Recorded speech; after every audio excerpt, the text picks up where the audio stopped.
President Trump renewed his call for Minnesota's elected officials to do more to quell the anti-ICE protests. Yesterday, he threatened to invoke the Insurrection Act and send in federal troops.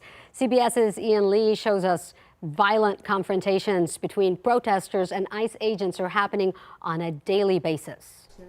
Destiny Jackson was driving her family home from basketball practice Wednesday night when they got caught between protesters and ICE agents in Minneapolis. Everybody's seeing what happened with Renee. Officers started yelling at them to move. Before they could, Jackson says the agents released a canister of tear gas under the car. Within seconds, there was a big boom and our car was up in the air and we slammed down. The mom of 6 says strangers helped get her family out of the car. The last, her 6-month-old baby boy. And he was like lifeless, foam or bubbles coming out of his mouth. I had to give him mouth-to-mouth and CPR. And all I remember is like between every breath I was saying, I'm gonna give you every breath I have until you get yours back.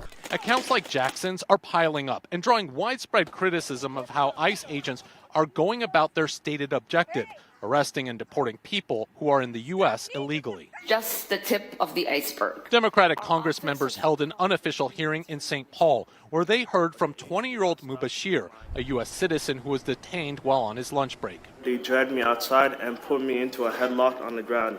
I repeated, I'm a citizen, I have an ID. The agent kept saying, that don't matter. Earlier this week, vandals smashed a federal vehicle and took items out of it. At the White House, President Trump reiterated he's willing to invoke the Insurrection Act to stop the violence. I don't think there's any reason right now to use it, but if I needed it, I'd use it. CBS News has obtained internal DHS data that shows throughout the United States, ICE has more than 70,000 people facing deportation in its custody, the most in the agency's 23-year history. Ian Lee, CBS News, Minneapolis.